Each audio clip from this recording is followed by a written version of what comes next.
नमस्ते। अच्छा, कभी ये सोचा है कि अगर कोई नियम तोड़े तो उसे कौन रोकेगा? या मान लीजिए सरकार ही किसी के अधिकारों को छीनने लगे तो फिर कहाँ जाया जाए? इन सारे सवालों का जवाब ना सरकार के एक बहुत ही जरूरी अंग के पास है और वो है जुडिशरी, यानी हमारी न्यायपालिका। तो चलिए आज समझते हैं कि इसे हमारे समाज का सबसे मजबूत स्तंभ आखिर क्यों कहते हैं। लॉर्ड ब्राइस की ये सिर्फ एक कहावत नहीं है। समझिए, ये एक चेतावनी है। न्याय वो एक रोशनी की तरह है जो समाज को केओस यानी अराजकता के अंधेरे से बचाती है। और जरा सोचिए, अगर ये रोशनी ही चली गई तो क्या होगा? सब कुछ बिखर सकता है। तो चलिए सबसे पहले एक बहुत ही बेसिक, एक बुनियादी सवाल से शुरू करते हैं। हमें जुडिशरी की जरूरत ही क्यों है भाई? जरा एक ऐसी दुनिया की कल्पना कीजिए जहां कोई अदालत नहीं, कोई जज नहीं। क्या लगता है ऐसी दुनिया चल पाएगी? देखिए, किसी भी सिविलाइज्ड सोसाइटी की नींव क्या होती है? वो होते हैं नागरिकों के अधिकार, हम सब के अधिकार, जैसे बोलने की आज़ादी, बराबरी का हक। पर सवाल ये है कि इन अधिकारों की रक्षा करेगा कौन? बस यहीं पर एंट्री होती है जुडिशरी की। ये एक तरह से कानूनों की ढाल बनकर ये पक्का करती है कि ये सारे अधिकार सिर्फ कागज पर लिखे हुए ना रह जाएं। जरा सोचिए, जब दो लोगों में कोई झगड़ा हो जाए, या किसी नागरिक का सरकार से कोई मतभेद हो, या फिर सेंट्रल और स्टेट गवर्नमेंट के बीच कोई विवाद छिड़ जाए, तो आखिरी फैसला कौन सुनाएगा? कौन होगा वो इम्पार्शियल रेफरी? तो वो भूमिका निभाती है हमारी न्यायपालिका, जो कानून के दायरे में रहकर सही और गलत का फैसला करती है। जॉर्ज वॉशिंगटन ने एक बहुत सही बात कही थी।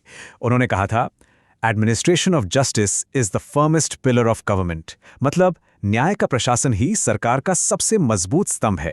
और ये बात बिल्कुल सही है। सोचिए, अगर किसी इमारत का सबसे मजबूत खंभा ही हिल जाए तो पूरी बिल्डिंग का क्या होगा? बस वही हाल किसी भी देश का होता है बिना एक मजबूत जुडिशरी के। अक्सर हमारे दिमाग में जज की इमेज क्या होती है? एक हथौड़ा और ऑर्डर, राइट? पर असल में उनका काम सिर्फ फैसले सुनाने से कहीं ज्यादा है। उनके पास कुछ ऐसी पावर्स हैं जो पूरे देश की दिशा बदल सकती हैं। तो चलिए जानते हैं जजों के इन कई किरदारों के बारे में। जुडिशरी के सबसे बड़ी शक्तियों में से एक है जुडिशियल रिव्यू। अब इसका मतलब क्या है? बहुत सिंपल है। मान लीजिए देश की संसद यानी लेजिस्लेचर कोई ऐसा कानून बनाती है जो हमारे कॉन्स्टिट्यूशन के, हमारे संविधान के मूल सिद्धांतों के ही खिलाफ हैं, तो अदालत के पास ये पावर है कि वो उस कानून को रद्द कर सकती है, उसे खत्म कर सकती है। और यही शक्ति न्यायपालिका को कॉन्स्टिट्यूशन का असली गार्डियन, असली रक्षक बनाती है। और ये बहुत बहुत जरूरी है। क्यों? क्योंकि कभी कभी सरकार की जो दूसरी ब्रांचेस हैं, लेजिस्लेचर या एग्जीक्यूटिव, वो अपनी शक्तियों का गलत इस्तेमाल कर सकती हैं। तो ऐसी सिचुएशन में जुडिशरी एक ढाल की तरह आगे आती है और हम नागरिकों के फंडामेंटल राइट्स की रक्षा करती है। अच्छा, कानून बनाने का काम तो लेजिस्लेचर का है, ये तो हम जानते हैं। पर उन कानूनों का असली मतलब क्या है, ये कौन बताएगा? ये काम है जुडिशरी का। कानूनों की भाषा ना अक्सर काफी कॉम्प्लिकेटेड, काफी उलझी हुई होती है। तो जज ही उसे एक तरह से डिकोड करते हैं और फिर अलग अलग केस में उसे लागू करते हैं। यहां एक बहुत ही दिलचस्प बात है, जज भी कानून बना सकते हैं। जी हां, कैसे? देखिए, जब कोई ऐसा मामला सामने आता है जिस पर कोई बना बनाया कानून है ही नहीं, तो उस केस में जज का जो फैसला होता है ना, वही एक मिसाल, एक प्रेसिडेंट बन जाता है। इसी को कहते हैं जज मेड लॉ। और ये आने वाले समय के लिए एक तरह से नया कानून ही बन जाता है। तो अगर हम संक्षेप में देखें तो जुडिशरी का काम सिर्फ झगड़े सुलझाना भर नहीं है। ये कानूनों को इंटरप्रेट करती है, जरूरत पड़ने पर जज मेड लॉ बनाती है, हमारे फंडामेंटल राइट्स की रक्षा करती है और हमारी डेमोक्रेसी की आत्मा को जिंदा रखती है।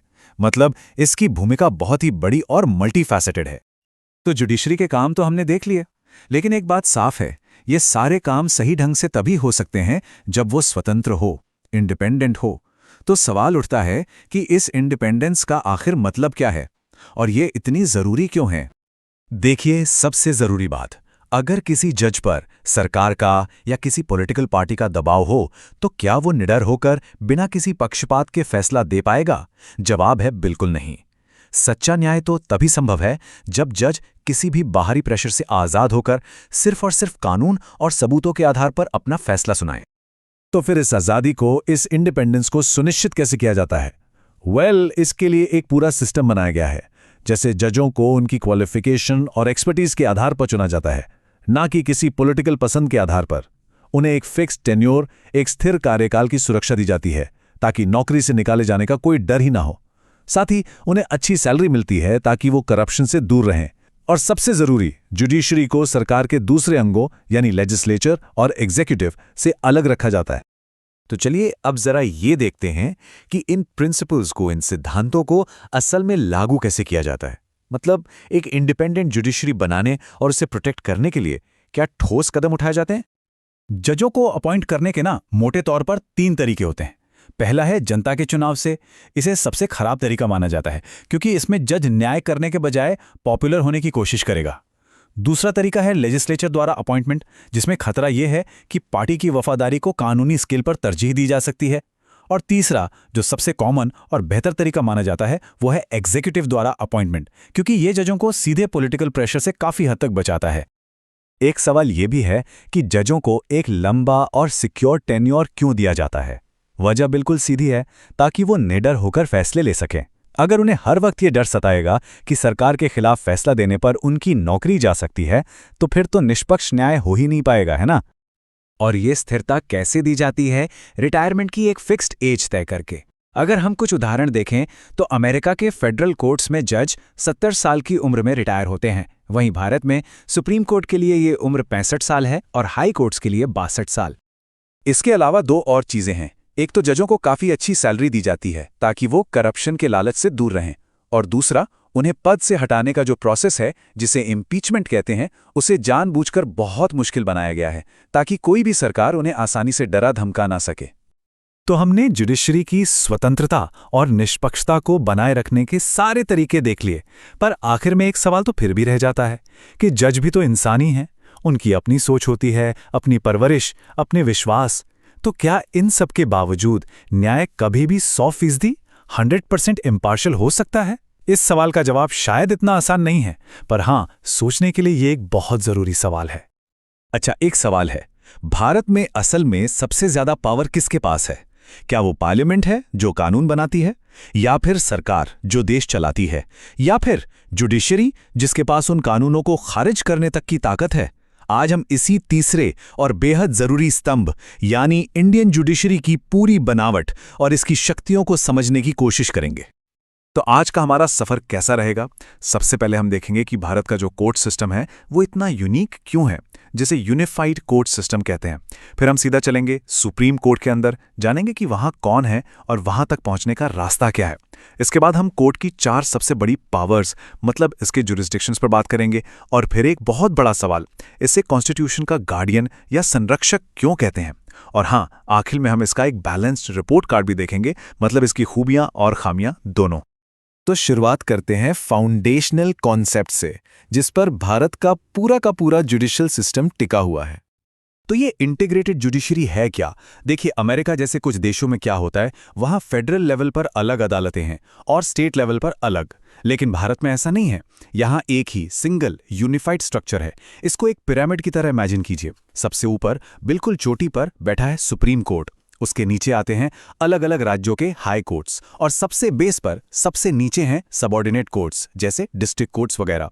और सबसे जरूरी बात, ये सब आपस में जुड़े हुए हैं, मतलब सुप्रीम कोर्ट का फैसला इन सभी पर लागू होता है। फाइनल अथॉरिटी वही है।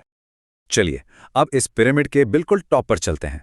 बात करते हैं एपेक्स इंस्टीट्यूशन की, यानी हमारे सुप्रीम कोर्ट की। तो सुप्रीम कोर्ट में होते कौन कौन है? देखिए, जजेस की संख्या तय करने का काम पार्लियामेंट का है, और ये नंबर टाइम टू टाइम बदलता रहता है। जैसे 1986 में 1 चीफ जस्टिस और 25 दूसरे जजेस हुआ करते थे। आज की बात करें तो सैंक्शन स्ट्रेंथ बढ़कर 1 चीफ जस्टिस और 33 दूसरे जजेस की हो गई है। और इन सभी की अपॉइंटमेंट कौन करता है? भारत के प्रेसिडेंट। अच्छा, तो कोई सुप्रीम कोर्ट का जज बनता कैसे है? क्या क्वालिफिकेशंस चाहिए होती हैं? भाई, ये कोई आसान रास्ता नहीं है। कॉन्स्टिट्यूशन ने कुछ रास्ते तय किए हैं ताकि सिर्फ डीपली एक्सपीरियंस्ड लोग ही वहां तक पहुंचे। सबसे पहली शर्त तो सिंपल है, भारत का नागरिक होना। इसके बाद 3 ऑप्शन है, या तो आप किसी हाई कोर्ट में कम से कम 5 साल जज रहे हो, या फिर किसी हाई कोर्ट में 10 साल तक एडवोकेसी मतलब वकालत की हो, और एक तीसरा बहुत ही स्पेशल रूट भी है। अगर प्रेसिडेंट को लगता है कि कोई व्यक्ति एक एमिनेंट जूरिस्ट है, मतलब कानून का एक असाधारण ज्ञाता, तो तो उन्हें भी डायरेक्टली अपॉइंट किया जा सकता है। अब एक बहुत ही क्रूशियल पॉइंट आता है, जुडिशियल इंडिपेंडेंस यानी न्यायिक स्वतंत्रता। मतलब ये कैसे इंश्योर किया जाता है कि जजेस बिना किसी डर या पॉलिटिकल प्रेशर के फैसले ले सकें। इसके लिए कॉन्स्टिट्यूशन में कुछ कह सकते हैं कि सुरक्षा कवच दिए गए हैं, जैसे किसी जज को हटाना नेक्स्ट टू इम्पॉसिबल है। इसके लिए पार्लियामेंट के दोनों हाउसेज में 2/3 मेजॉरिटी से प्रस्ताव पास करना होता है। उनकी सैलरी वगैरह कंसोलिडेटेड फंड ऑफ इंडिया से आती है, जिस पर पार्लियामेंट में एनुअल वोटिंग नहीं होती। और तो और रिटायरमेंट के बाद कोई भी सुप्रीम कोर्ट जज देश की किसी भी अदालत में वकालत नहीं कर सकता। ये सब इसलिए ताकि इम्पार्शियलिटी बनी रहे। ठीक है, जजेस हैं, उनकी इंडिपेंडेंस भी सिक्योर्ड है, पर सुप्रीम कोर्ट करता क्या है? मतलब इसकी असली पावर्स क्या है? चलिए अब इसके ज्यूरिसडिक्शन को समझते हैं। ब्रॉडली देखें तो सुप्रीम कोर्ट की शक्तियों को हम 4 मेन कैटेगरीज में बांट सकते हैं। ये 4 हैं ओरिजिनल, एपेलेट, एडवाइजरी और रिट ज्यूरिसडिक्शन। चलिए एक एक करके इन चारों को क्विकली समझते हैं। पहला है ओरिजिनल ज्यूरिसडिक्शन। इसका सीधा सा मतलब है कि कुछ खास तरह के मामले सिर्फ और सिर्फ सुप्रीम कोर्ट में ही शुरू हो सकते हैं, कहीं और नहीं। इसे फेडरल स्ट्रक्चर का ऑफिशियल रेफरी समझ सकते हैं। जैसे भारत सरकार और किसी राज्य के बीच कोई डिस्प्यूट हो जाए या 2 राज्य आपस में भिड़ जाएं, तो ऐसे केस सीधे सुप्रीम कोर्ट जाते हैं, किसी हाई कोर्ट या लोअर कोर्ट में नहीं।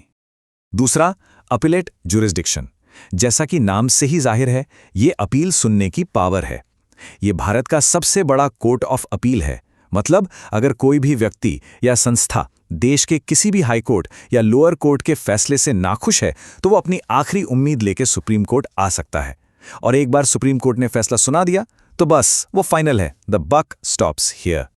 तीसरा है एडवाइजरी ज्यूरिसडिक्शन, और ये काफी यूनिक पावर है। इसमें सुप्रीम कोर्ट एक सलाहकार की भूमिका निभाता है। अगर कभी प्रेसिडेंट ऑफ इंडिया को किसी लीगल क्वेश्चन पर या पब्लिक इंपॉर्टेंस के किसी मामले पर कंफ्यूजन हो, तो वो सुप्रीम कोर्ट से उसकी राय, उसका ओपिनियन मांग सकते हैं। हाँ, एक बात ध्यान रखने वाली है, ये राय बाइंडिंग नहीं होती। मतलब सरकार इसे मानने के लिए मजबूर नहीं है। ये एक तरह से देश के सबसे बड़े लीगल एक्सपर्ट से सलाह लेना है। और आखिर में चौथा, रिट ज्यूरिसडिक्शन, और आम नागरिक के लिए शायद ये सबसे इंपॉर्टेंट पावर है। ये सीधे तौर पे हमारे फंडामेंटल राइट से जुड़ी है। अगर किसी भी सिटीजन को लगता है कि सरकार या किसी अथॉरिटी ने उसके मौलिक अधिकारों का हनन किया है, तो वो सीधे सुप्रीम कोर्ट का दरवाजा खटखटा सकता है, और कोर्ट उन अधिकारों को प्रोटेक्ट करने के लिए स्पेशल ऑर्डर्स जारी करता है, जिन्हें रिट्स कहते हैं, जैसे हेबियस कॉर्पस, जो इलीगल डिटेंशन के खिलाफ एक बहुत बड़ा हथियार है। तो ये चारों ज्यूरिसडिक्शंस, ओरिजिनल, अपेलेट, एडवाइजरी और रिट, ये सब मिलकर सुप्रीम कोर्ट को उसकी सबसे बड़ी, सबसे जिम्मेदार भूमिका देती हैं, जो है guardian of the constitution. Guardian of the constitution, इसका क्या मतलब हुआ? इसका मतलब है जुडिशियल रिव्यू की पावर, यानी सुप्रीम कोर्ट पार्लियामेंट के बनाए किसी भी कानून की जांच कर सकता है, और अगर उसे लगता है कि वो कानून कॉन्स्टिट्यूशन के बेसिक स्ट्रक्चर के खिलाफ है, तो उसे रद्द, नल एंड वॉइड घोषित कर सकता है। लेकिन यहाँ इंडिया और यूएसए के अप्रोच में एक बहुत सटल पर इंपॉर्टेंट फर्क है। भारत में हम फॉलो करते हैं प्रोसीजर एस्टैब्लिश्ड बाय लॉ। मोटा मोटा मतलब ये कि अगर कानून बनाने का प्रोसीजर सही था तो कोर्ट ज्यादा सवाल नहीं उठाएगा। वहीं यूएसए में ड्यू प्रोसेस ऑफ लॉ का कॉन्सेप्ट है। वहां कोर्ट ये भी देखता है कि क्या कानून खुद में फेयर, जस्ट और रीजनेबल है। तो इस मामले में अमेरिकन सुप्रीम कोर्ट के पास थोड़ी ज्यादा पावर है। और सुप्रीम कोर्ट सिर्फ एक पैसिव इंटरप्रेटर बनकर नहीं रहा, कई मौकों पर इसने एक एक्टिविस्ट की भूमिका भी निभाई है सोशल चेंज लाने के लिए। याद कीजिए 1985 का हिस्टोरिक शाह बानो केस, जहां कोर्ट ने तलाकशुदा मुस्लिम महिलाओं के मेंटेनेंस के अधिकार को अपहोल्ड किया था। उस एक फैसले ने पूरे देश में एक डिबेट छेड़ दी थी। इसी तरह एनवायरमेंट पोल्यूशन को लेकर डायरेक्टिव्स जारी करना हो या फैमिन जैसी ह्यूमैनिटेरियन क्राइसिस में दखल देना हो, कोर्ट ने बार बार एक प्रोग्रेसिव सोशल रोल निभाया है। लेकिन जैसा कहते हैं, हर सिक्के के 2 पहलू होते हैं। तो एक कंप्लीट पिक्चर के लिए ये जरूरी है कि इंडियन जुडिशरी की ताकतों के साथ साथ इसकी कुछ कमियों को भी समझा जाए। तो अगर हम इसका एक रिपोर्ट कार्ड बनाएं, तो स्ट्रेंथ्स वाले कॉलम में क्या आएगा? बिल्कुल, प्रोटेक्टर ऑफ फंडामेंटल राइट्स, एक न्यूट्रल फेडरल कोर्ट की भूमिका और कॉन्स्टिट्यूशन का अल्टीमेट इंटरप्रेटर, ये सब इसकी बड़ी ताकतें हैं। लेकिन वीकनेसेस वाले कॉलम में भी कुछ सीरियस पॉइंट्स हैं। सबसे पहला और शायद सबसे बड़ा, टार्डीनेस, यानी मामलों में होने वाली देरी। केस सालों तक, समटाइम्स दशकों तक लटके रहते हैं। और वो कहावत तो है ही, justice delayed is justice denied. दूसरी बड़ी कमजोरी है इसका महंगा होना। न्याय पाने का प्रोसेस इतना एक्सपेंसिव हो सकता है कि वो आम आदमी की पहुंच से ही बाहर हो जाता है। और यहीं पर आज की बात एक बड़े सवाल पर आकर खत्म होती है। भारत बहुत तेजी से बदल रहा है। नई नई सोशल, इकोनॉमिक और टेक्नोलॉजिकल चैलेंजेस हमारे सामने हैं। ऐसे में सुप्रीम कोर्ट, जो कॉन्स्टिट्यूशन का अल्टीमेट इंटरप्रेटर है, वो लॉ, जस्टिस और सोशल प्रोग्रेस के बीच इस बेहद नाजुक बैलेंस को आगे कैसे बनाए रखेगा? ये एक ऐसा सवाल है जिसका जवाब आने वाले भारत की दिशा तय करेगा। देखिए, भारत में जब हम न्याय की बात करते हैं ना, तो इसका मतलब सिर्फ सुप्रीम कोर्ट नहीं है। असल में ज्यादातर लोगों के लिए असली लड़ाई और फैसले ये सब तो राज्य और जिला अदालतों में होते हैं। तो आज हम इसी विशाल और सच कहूं तो अक्सर अनदेखी की जाने वाली जुडिशियल सिस्टम को समझने वाले हैं। एक ऐसा सिस्टम जो करोड़ों लोगों की जिंदगी पर सीधा असर डालता है। अच्छा, जब भी कोई अदालत शब्द सुनता है तो दिमाग में क्या आता है? ज्यादातर लोगों के जहन में दिल्ली के सुप्रीम कोर्ट की वो बड़ी सी इमारत आती होगी, है ना? लेकिन जमीन, परिवार या छोटे मोटे झगड़ों के लिए न्याय की जो कहानी है, वो तो हर राज्य, हर जिले और यहां तक कि गांव तक फैली हुई है। चलिए इसी कहानी को जरा और करीब से समझते हैं। तो आगे का हमारा सफर कुछ इस तरह का रहेगा।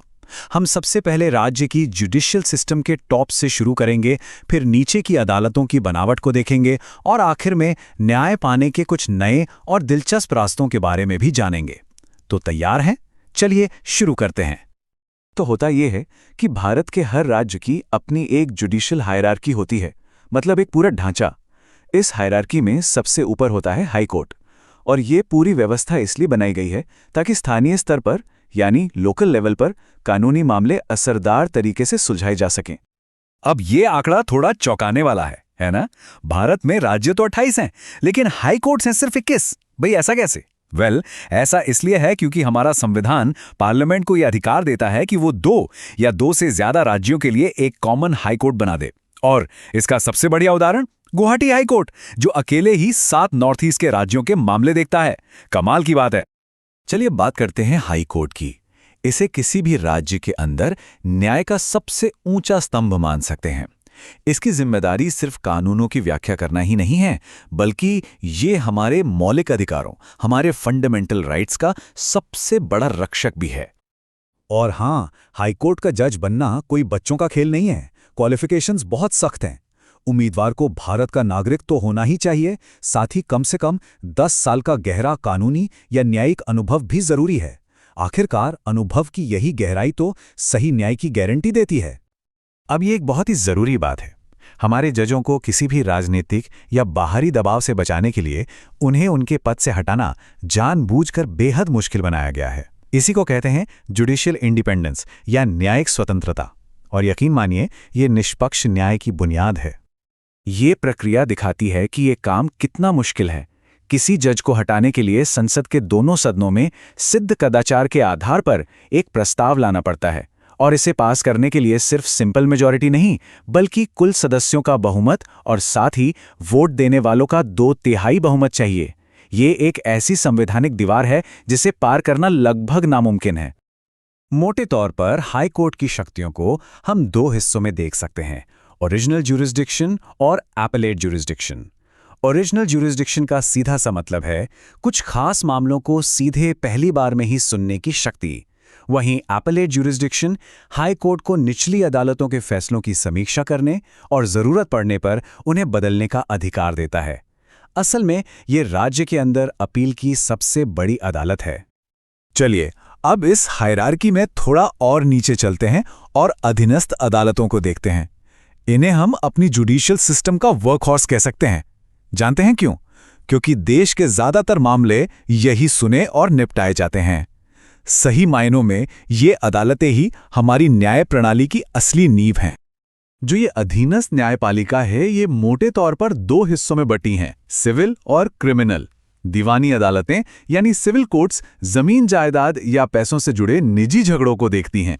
वहीं फौजदारी अदालतें यानी क्रिमिनल कोर्ट्स उन मामलों से निपटती हैं जहां कोई कानून तोड़ा गया हो, जैसे कि चोरी या मारपीट। अब जरा सिविल साइड पर फोकस करते हैं।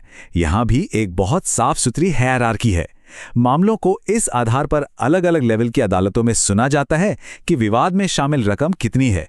इससे पूरी प्रणाली व्यवस्थित रहती है। ये टेबल पूरी कहानी को एकदम साफ कर देती है। देखिए, सबसे निचले स्तर पर हैं गांव की न्याय पंचायतें, जो बहुत छोटे-मोटे मामले सुलझाती हैं। फिर उनसे ऊपर आती हैं मुंसिफ कोर्ट्स और सब जज कोर्ट्स, जो थोड़े ज्यादा पैसों वाले मामले देखती हैं। और फिर जिले में दीवानी मामलों की सबसे ऊंची अदालत है डिस्ट्रिक्ट जज कोर्ट, जो निचली अदालतों के फैसलों के खिलाफ अपील भी सुनती है। अच्छा, अब पारंपरिक अदालतों से थोड़ा हटकर बात करते हैं। न्याय पाने के कुछ आधुनिक और नए तरीकों को देखते हैं। ये तंत्र इसलिए बनाए गए हैं ताकि न्याय आम लोगों के लिए ज्यादा आसान, ज्यादा तेज और कम खर्चीला बन सके। और इसमें सबसे पहला नाम आता है पब्लिक इंटरेस्ट लिटिगेशन का, जिसे हम सब PIL के नाम से जानते हैं। ये 1980 के दशक में भारत में शुरू हुआ एक क्रांतिकारी कॉन्सेप्ट था। इसका मकसद उन समूहों और मुद्दों को आवाज देना था जिनका अदालत में कोई सीधा प्रतिनिधि नहीं होता, जैसे पर्यावरण, मानवाधिकार या फिर कैदियों के अधिकार। PIL जो है ना, वो पारंपरिक मुकदमों से बिल्कुल अलग है। कैसे? जहां एक सामान्य केस में सिर्फ पीड़ित व्यक्ति ही कोर्ट जा सकता है, वहीं PIL कोई भी आम नागरिक किसी भी सार्वजनिक मुद्दे पर दायर कर सकता है। यहां तक कि एक सिंपल पोस्टकार्ड को भी कोर्ट याचिका मान सकता है, और इसमें कोर्ट की भूमिका भी ज्यादा एक्टिव हो जाती है। अगला है लोक अदालत, यानी जनता की अदालत। जैसा नाम से ही जाहिर है, ये सिस्टम तेज और कम लागत वाले न्याय के लिए बनाया गया है। यहां जोर मुकदमेबाजी और जीत हार पर नहीं होता, बल्कि आपसी समझौते और सुलह पर होता है। और अगर इसके असर को समझना है तो जरा इस नंबर पर गौर कीजिए। ये कोई छोटा मोटा आंकड़ा नहीं है। राष्ट्रीय लोक अदालतों के जरिए 3 करोड़ से ज्यादा मामले सुलझाए गए हैं, और सेटलमेंट अमाउंट 1 खरब 82 अरब से भी ज्यादा। सोचिए जरा, इस सिस्टम ने हमारी अदालतों पर से कितना बड़ा, कितना भारी बोझ कम कर दिया है। और आखिर में कंज्यूमर कोर्ट। ये वो खास अदालतें हैं जो हम सभी की रोजमर्रा की जिंदगी से जुड़ी हैं। इनका काम हम जैसे उपभोक्ताओं को खराब सामान या खराब सेवाओं जैसी गलत ट्रेड प्रैक्टिस से बचाना है। तो अब हम अपने इस विश्लेषण के अंत में आ गए हैं। हमने राज्य की न्यायपालिका की एक पूरी यात्रा की है। एक तरफ औपचारिक हाई कोर्ट्स हैं, तो दूसरी तरफ लचीली लोक अदालतें। ये एक ऐसा सिस्टम है जो लगातार परंपरा और नएपन के बीच एक संतुलन बनाने की कोशिश करता है। तो आज की चर्चा का सार क्या है? यही कि भारत की राज्य न्यायपालिका एक मल्टी लेयर्ड पिरामिड की तरह है, जहां हर लेवल की अपनी एक अहम भूमिका है। हाई कोर्ट सबसे ऊपर निगरानी रखता है, अधीनस्थ अदालतें इसकी नींव हैं, और PIL व लोक अदालत जैसे इनोवेशंस इस सिस्टम को जनता के लिए ज्यादा सुलभ और असरदार बना रहे हैं। और अंत में बस एक सवाल छोड़कर जा रहा हूं। हमारी दुनिया, हमारा समाज बहुत तेजी से बदल रहा है। तो ऐसे में हमारी अदालतों को खुद को कैसे बदलना होगा ताकि न्याय सिर्फ एक किताबी आदर्श न बना रहे, बल्कि हर एक के लिए एक जीती जागती हकीकत बने। इस पर जरूर सोचिएगा।